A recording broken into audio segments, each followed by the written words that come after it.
Today we're talking about You Are My Sunshine, and we're going to cover all of the chords needed, all of the melody. We're going to do the change bass stuff, and it's going to be a very exciting lesson. So thanks for hanging out, and we won't take any more time. We're just going to start right in.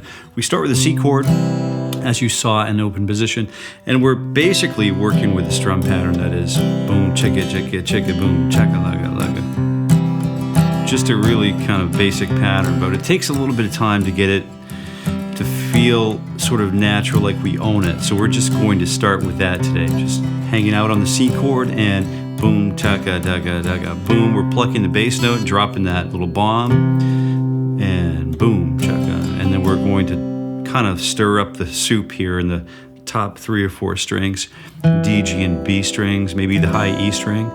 So the chord is 3, 2, open, 1, open, and we're going to choke off the low open E string here. You could play the low open E string,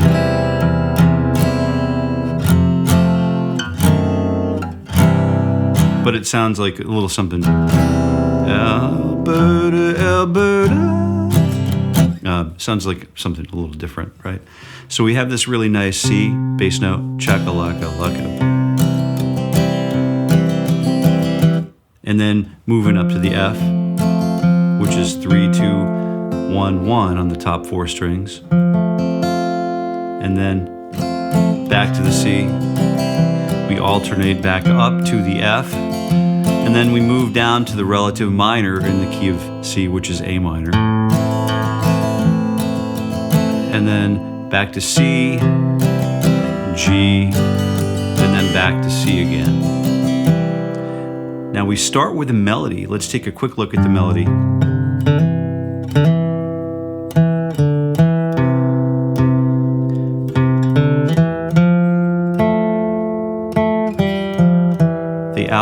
The melody outlines the chord shapes.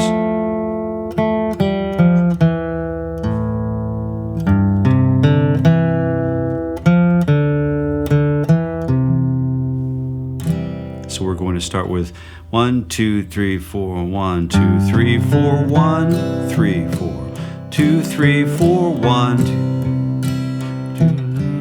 1, and we're moving up to the F.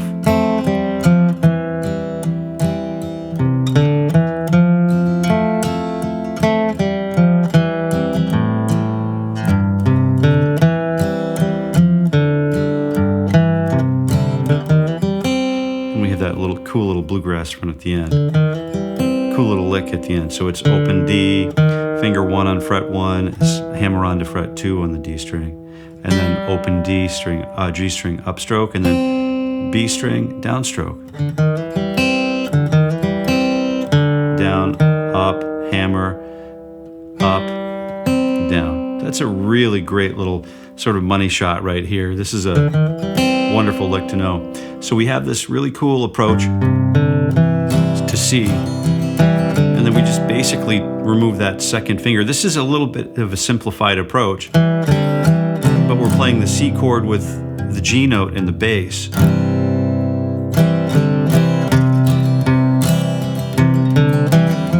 And if we play the F chord with the C note and the bass, or F major 7, that sounds even better, right? We can just remove the second finger on both the C and the F chords, and then we go back to the C chord, walk back up to the F, and then walk down to the A, but we're only really using that second fret on the D and G strings to get that melodic stuff moving.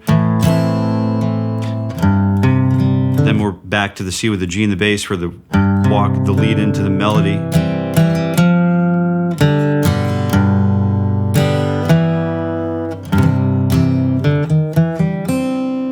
Okay, so I hope that was helpful.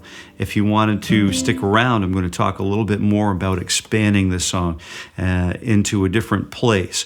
So we don't have to stay in the open position, nor do we have to play the melody in the lower region of the guitar. You might also want to take this to your jam session and play with your buddies and your friends, or your musician friends, to maybe you want to play the melody up here a little bit to get out of the way of the bass frequencies of the other instruments. So you could start with the open G string, fret 1 on the B, fret 3 on the D string, and then we could slide up to fret 5 on the B string.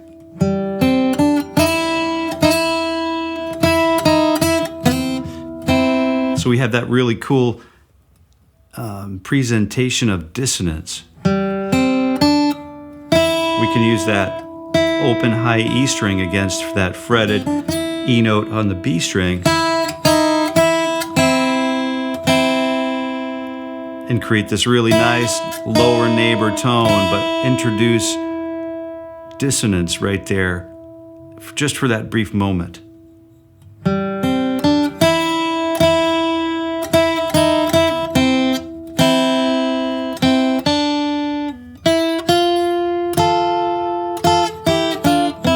And then we could, if you wanted to, when we go to the F chord, the melody could, we could use that walk up from C to D to the open E to give us that second, that brief moment to transition to position number 5.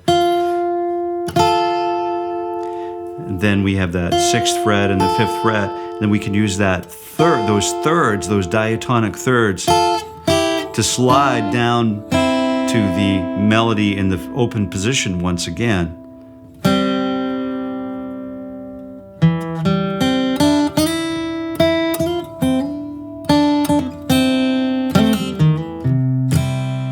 Something like that. So you can really have some fun with that. You can also, let's take a look at what happens with the chords if we start moving outside of the open position.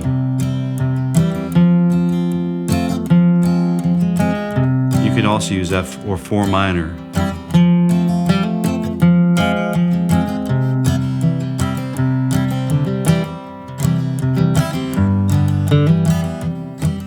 So we could move that into dun, dun, dun.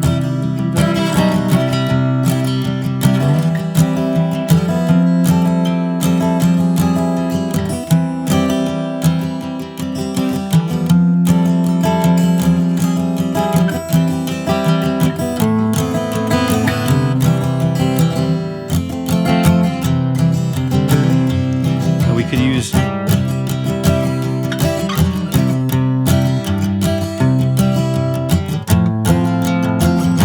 use that minor, that flatted third on the bottom of the chord, and then get ourselves back to the G, the C chord with a G in the bass, back to A flat in the bass, and then G.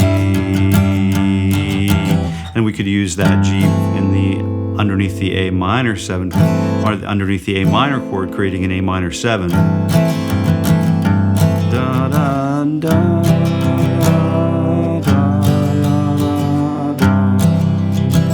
So if we wanted to pedal that G note through the whole song, we could, right? Da, da, da, da, da, da, da, da,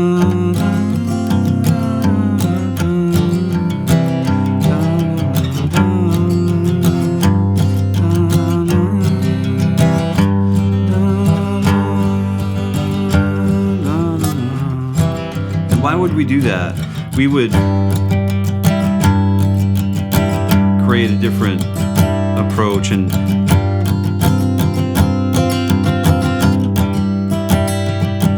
harmonic tension, right?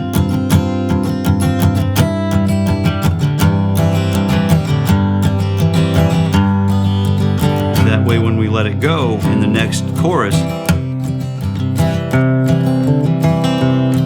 the song actually moves somewhere.